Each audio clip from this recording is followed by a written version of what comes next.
علیکم رحمۃ اللہ۔ عمر بن عبدالعزیز رحمۃ اللہ علیہ کون تھے؟ ایک عادل حکمران تھے اور خلیفہ وقت تھے۔ عمر بن عبدالعزیز رحمۃ اللہ علیہ کے حوالے سے کہا جاتا ہے کہ وہ حضرت عمر بن خطاب رضی اللہ تعالی عنہ کی اولاد میں سے تھے۔ کہ ایک واقعہ بیان کیا جاتا ہے کہ حضرت عمر رضی اللہ تعالی عنہ حسب عادت رات میں گلیوں میں گشت کر رہے تھے۔ کوئی چور اچکا ہو، کوئی مجبور لاچار ہو تو مدد کو پہنچا جائے، چور اچکے کو روکا جائے وغیرہ۔ سنا کہ ایک گھر میں سے آواز آئی، ماں اپنی بیٹی کو کہہ رہی تھی دودھ میں پانی پلاؤ۔ وہ بیٹی اس معاملے پر تیار نہیں ہو رہی تھی۔ ماں نے کہا کہ عمر کو رات کے اس اندھیرے میں کوئی پتہ نہیں چلے گا، تم دودھ میں پانی ملا دو۔ بیٹی کہنے لگی عمر کو تو نہیں پتہ چلے گا، لیکن عمر کا پروردگار تو دیکھ رہا ہے۔ حضرت عمر ابن خطاب رضی اللہ عنہ کو اس لڑکی کی یہ بات بہت پسند آئی۔ صبح اپنی بیوی کو بھیجا اور اس لڑکی کا اپنے بیٹے کے لیے رشتہ مانگ لیا۔ پھر اسی کی نسل میں سے آگے چل کر حضرت عمر بن عبدالعزیز رحمۃ اللہ علیہ پیدا ہوئے۔ عمر بن عبدالعزیز رحمۃ اللہ علیہ سے پہلے جتنے خلیفہ گزرے تھے، جتنے سے مراد کل کے کل نہیں، ان میں سے بہت سارے ایسے تھے جو ظالم تھے، غاصب تھے، لوگوں کے مال انہوں نے ہڑپ کر رکھے تھے اور بہت زیادہ عیاش اور دنیا پرست تھے۔ کئی ان میں سے عمر بن عبدالعزیز رحمۃ اللہ علیہ جو کہ مدینہ کے گورنر بھی رہ چکے تھے، جب ان کو خلیفہ بنایا گیا، حکمران بنایا گیا، تو انہوں نے سابقہ حکمرانوں نے جو عوام سے لوٹ مار کر رکھی تھی، وہ لوٹ مال کا وال واپس لیا، یا تو بیت المال میں جمع ہونا تھا تو وہاں جمع کر دیا، یا پھر جو اس پراپرٹی کے اور اس پیسے وغیرہ کے جو اصل حقیقی مالک تھے ان تک ان کا مال واپس کیا۔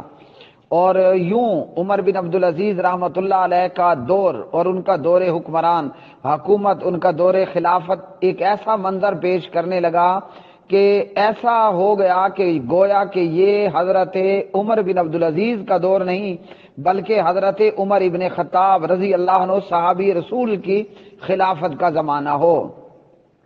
عمر بن عبدالعزیز رحمۃ اللہ علیہ کے دور خلافت میں عدل و انصاف کا یہ حال تھا کہ اور امن و امان کا یہ حال تھا، عدل و انصاف اور امن و امان کا یہ حال تھا، کہا جاتا ہے کہ عدل و انصاف اور امن و امان اس قدر تھا کہ بھیڑیا اور بکری وہ ایک ہی گھاٹ سے پانی پی لیتے۔ مطلب اس مثال کا یہ ہے کہ کہیں پر کوئی دنگا فساد، بے امنی، بد امنی اور ظلم و جبر کا دور دور تک نام و نشان نہیں تھا۔ اور حضرت عمر بن عبدالعزیز رحمۃ اللہ علیہ اس قدر کفایت شعار تھے اور اس قدر سادہ زندگی گزارنے والے تھے کہ ان کی سیرت کے حوالے سے سیرت نگاروں نے لکھا کہ حضرت عمر بن عبدالعزیز رحمۃ اللہ علیہ جو ہے وہ اپنی بیوی کو گھریلو اخراجات اور کچن کے لیے جو پیسے دیا کرتے تھے، تو ایک دن یہ ہوا کہ انہوں نے دیکھا کہ دسترخوان پر ایک ایسی چیز موجود ہے کھانے کے لیے جس کے پیسے انہوں نے نہیں دیے۔ تو بیوی سے پوچھا کہ مثال کے طور پر یہ گجریلا کہاں سے آیا؟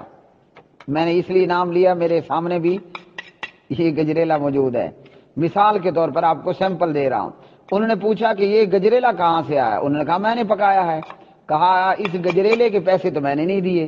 کہا جو آپ دیا کرتے تھے نا تو اس میں سے میں نے تھوڑے تھوڑے بچائے اور آج گجریلا پکانے جتنے پیسے آ گئے۔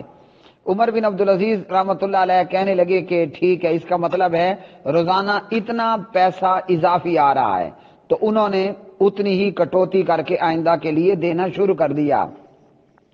اسی طرح حضرت عمر بن عبدالعزیز رحمۃ اللہ علیہ کو ان کے ہی ایک غلام نے زہر دے دیا۔ کیا کیا؟ زہر دے دیا۔ حضرت عمر بن عبدالعزیز رحمۃ اللہ علیہ کو پتہ چل گیا اور اس غلام کو کہا کہ یہاں سے فوراً بھاگ جا، اگر لوگوں کو پتہ چل گیا تو تجھے پکڑ کر تیری گردن کاٹ دی جائے گی میرے قصاص میں۔ یعنی وہ اس قدر دریا دل اور اس قدر انصاف کرنے والے اور اللہ کی مخلوق پر سبحان اللہ سبحان اللہ پڑھتے رہیے بس سبحان اللہ، اس قدر اللہ کی مخلوق کے ساتھ اچھا رویہ، اچھا اخلاق اور اس قدر مسلمان دوست اور انسان دوست تھے کہ اپنے قاتل کا علم ہونے کے باوجود قاتل کو پکڑوایا نہیں، بلکہ قاتل کو کہا کہ میاں بھاگ، جتنا بھاگ سکتا ہے بھاگ جا، اگر لوگوں کو پتہ چل گیا کہ تو نے خلیفے کو زہر دیا تو گیا نا۔ تو یہ تھے حضرت عمر بن عبد العزیز رحمت اللہ علیہ۔ سچ کہتے ہیں صحابی کا انتخاب کوئی عام انتخاب تو نہیں ہوتا۔ حضرت عمر نے اس لڑکی کو اپنے لیے بہو کا انتخاب کیا تو اچھے لوگوں کی نسل میں پھر ایسے ایسے اچھے لوگ بھی پیدا ہو جاتے ہیں۔ کیا ہے، ماں اگر اچھی ہو، زمین اچھی ہو تو پیداوار اچھی ہوتی ہے، الا ماشاء اللہ بعض دفعہ ہوتا ہے اچھے لوگوں سے گندے لوگ بھی پیدا ہو جاتے ہیں۔ اور آپ نے دیکھا نا کہ مرغی کے نیچے آپ اچھے اچھے انڈے رکھتے ہیں، ستھرے، لیکن کئی انڈے گندے بھی ہو جاتے ہیں وغیرہ۔ لیکن اگر ماں اچھی ہو، زمین اچھی ہو تو پیداوار بھی اچھی ہوتی ہے۔ اس لڑکی کو اللہ کا اتنا خوف تھا کہ عمر نہیں دیکھ رہا تو عمر کا رب تو دیکھ رہا ہے نا، عمر کا رب تو دیکھ رہا ہے، کائنات کا پروردگار تو دیکھ رہا ہے کہ میں اگر دودھ میں پانی پلاؤں تو مجھے میرا رب پکڑے گا۔ تو اچھی زمین سے، اچھی ماں سے اس قدر اچھی اولاد پیدا ہوئی کہ اپنے زہر دینے والے اور اپنے قاتل کو بھی کہہ رہے چھپ چھپا کے بھاگ جا، ورنہ میرے قصاص میں قتل کر دیا جائے گا۔ اللہ تعالیٰ کی انگنت لاتعداد بے شمار رحمتیں ہوں عمر ابن عبد العزیز رحمت اللہ علیہ کی قبر اطہر پر۔